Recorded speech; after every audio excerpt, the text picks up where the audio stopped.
Okay, so let's talk about Surah Al Asr. You know it, I know it. It's one of the shortest chapters in the Quran, and we've heard it so many times we probably think, yep, got that one figured out. But what if I told you that the common understanding, the one we all know, is barely scratching the surface? In this explainer, we're going to peel back the layers and uncover a perspective that might just change how you see it forever. Right here. This is the entire journey we're about to take. We're moving from the left column to the right. We're shifting from the common view that Al Asr is just a personal, individual warning about not wasting your time to something so much bigger.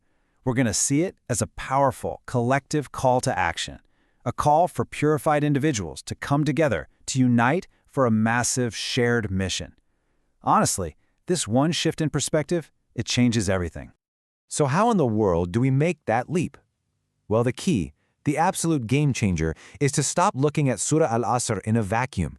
The secret is to see it as one half of a pair, intrinsically linked to the chapter that comes right before it, Surah At-Takathur. And this table just lays it out perfectly. It's this brilliant 1-2 punch. Surah At-Takathur comes first, and it diagnoses the disease, this all-consuming human obsession with greed, with competition, with just getting more and more. And then, right on its heels, Surah Al Asr comes in with the cure. It's the wake-up call. It's the solution. It says, okay, now unite for a real purpose before it's too late. Problem and solution. But here's the thing. Even this powerful pairing is just one piece of a much, much larger puzzle. To really feel the weight of this call to unity in Al Asr, we have to zoom out.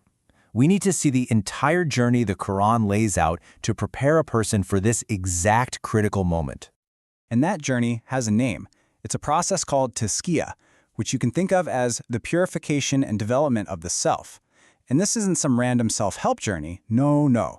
It's a very deliberate curriculum, laid out step by step in the chapters that lead up to this point, all designed to forge a very specific kind of human being. And this curriculum is so methodical, it's incredible. It starts with making you conscious of your inner self, your nafs, and waking up that built-in moral compass we all have. Then, it dives into the power of your choices, showing you the two fundamental paths of giving versus holding back. From there, it moves into your emotional core, healing you and teaching you to find contentment from the inside out. And finally, it hits your intellect, a call to learn, to know, but with a huge warning sign about the arrogance that can come with it. You know, the best way to think about this whole process is like a factory reset for the human soul. It's designed to shake us out of our haze, to reawaken that default setting of moral clarity and consciousness that we were all born with. It's about wiping away all the junk the world layers on us, all to prepare us for something way, way bigger. But once this individual has been forged, once they've gone through this factory reset, they immediately face a monumental obstacle, a great distraction that threatens to derail the entire project. And this is described so powerfully in Surah At-Takathur. And that great distraction has a name, takathur. It's that deep, gnawing desire for more money, more status, more stuff. It's that rat race, that spiraling competition for worldly things that can make us completely forget what we're even here for. And don't for a second think this is just some ancient, abstract idea. Oh no. This very principle, this endless, hungry chase for more, is the engine of our modern world.